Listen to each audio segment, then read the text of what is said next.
Dr. Ethan Cole was the kind of doctor everyone respected but no one really knew.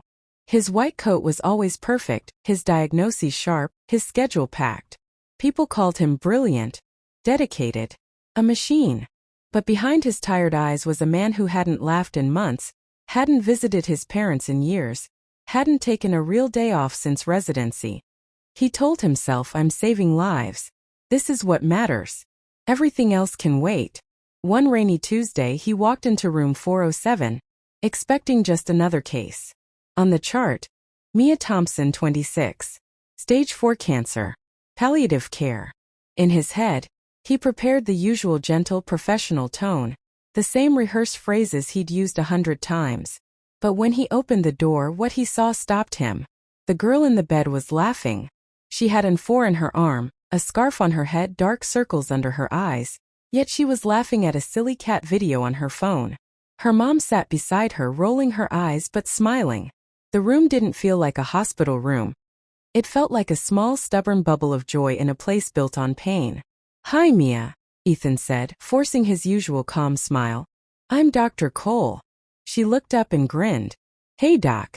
You look like you haven't slept since 1999. He blinked, caught off guard. That's not entirely inaccurate. She laughed again. Come on, sit. You look more tired than me. And I'm the cancer patient. Doctors weren't supposed to sit and chat, not really.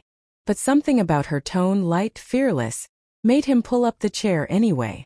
He checked her vitals, asked his questions, did everything by the book. When he finished, he said softly, If there's anything you need, let us know. Actually, there is, she said, eyes sparkling. I need you to answer one question honestly. He straightened a little. Of course. How's your life? Not your career. You. When was the last time you did something just because it made you happy? The question hit him like a punch. He opened his mouth to respond with something polite and vague, but he thought about his empty apartment, his cold takeout dinners, the unread text messages from his friends. Bro, where are you? We miss you. He thought about his mom's voicemail from 3 weeks ago. We haven't heard from you, honey. Just checking you're okay. He couldn't think of an honest answer. I don't really have time for that, he said, looking away. People depend on me. Patients depend on me. Mia tilted her head. So do the people in your real life, you know. Your body. Your heart. You can't keep running on empty and calling it purpose. That's not living, that's just surviving. Her words echoed in the quiet of the room. He tried to deflect. I'm not the one we should be worrying about right now. She smiled sadly. You think I'm not scared? You think I don't know what's happening to me? I do. But that's why I'm not wasting a second. I watch dumb videos. I say I love you too much. I FaceTime my friends even when I look like a potato. I take pictures with my mom.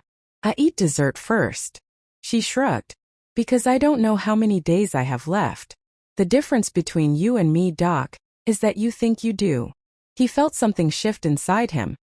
This uncomfortable, burning realization that his life had become a checklist of achievements with no actual living in between. Why are you telling me this? He asked, voice lower than before. Because, she said softly, you saved my life last year when I first came here. You and your team, your treatment gave me extra time. I used that time to live. To really live. If you hadn't, I would have never had these moments.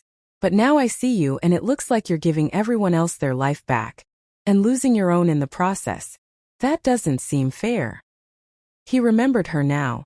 Her first admission months ago, when the cancer had been caught earlier. He'd done her surgery. He'd moved on to the next case. He hadn't thought about her again. To him, she had been one of many. To her, he had been the person who gave her another year. How do you do it? He whispered. How do you smile like this, when you know? She looked at him, unflinching. Because I know I can't control how long I live. I can only control how I live. And I don't want my last days to look like your normal days. Empty, rushed, half awake. That's not a life, Doc. That's just a long, slow goodbye to yourself. Something broke in him then. Not loudly, not dramatically, just a quiet crack down the walls he'd built. He thought about the birthdays he'd missed, the relationships he'd let die, the promises he'd made to himself and buried under overtime and double shifts. He'd told himself he was being noble. But what if he was just hiding? They talked longer than he should have allowed himself. Hospital alarms beeped outside. Nurses walked past. Time, the thing he guarded for others, slipped away from him just for a little while.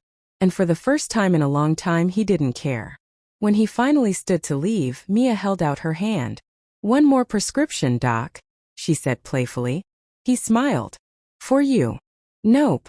For you." She squeezed his fingers. "Call your mom. Text your friends. Take a day off. Watch the sunset and don't rush back to your emails. Say I'm tired without feeling guilty. You keep teaching people how to stay alive. Now let someone teach you how to live." That night, Ethan sat in his car in the hospital parking lot, phone in his hand. His thumb hovered over his mother's name. His heart pounded like he was about to perform surgery again. Finally, he hit call. "Ethan?" Her voice came through, surprised and warm. "Hi, Mom," he said, tears stinging his eyes. "I'm sorry I've been so busy. I miss you." He heard her choke up. "I miss you too, sweetheart." After he hung up, he texted his college group chat. "I've been MIA. That's on me. Dinner this Friday? I'll actually show up this time." His phone buzzed back almost immediately with jokes, emojis, and in all caps. He's alive. Over the next few weeks, Ethan made small changes. He started leaving the hospital on time once in a while. He went for walks instead of just collapsing into bed. He stopped skipping meals. He listened to his patients a little longer, not just to their symptoms but to their stories. He laughed more. He breathed. And every day before rounds, he checked on room 407. Some days Mia was bright and talkative, making sarcastic jokes, asking him if he'd done his homework, and actually taken time for himself. Other days she was quiet, tired, drifting. But whenever she was awake, she asked about him. His mom, his friends, his life outside the hospital. She celebrated his tiny victories like they were headline news. "I took a day off next month," he told her one afternoon. "I'm flying to see my parents." Her whole face lit up. "See? Look at you. Character development unlocked." When the day finally came that room 407 was empty, and her name was no longer on the board, Ethan stood in the doorway longer than he should have. The bed was made, the machines gone, the walls silent. He felt a hollow ache in his chest, but also something else, something steady and clear. Gratitude. Mia hadn't left the hospital cured, but she'd left something behind in him. Something that would never die. Months later, he found a note in his locker, tucked between his lab coat and a stack of unread forms. It was in her handwriting. "If you're reading this, it means I finally clocked out," it began. "Don't be sat too long, okay? Just promise me one thing. Don't go back to being a machine. Let yourself be a person. Laugh loudly. Love deeply. Rest when you need it. You don't honor me by working yourself to death. You honor me by living the way I wished everyone would. Fully, honestly awake."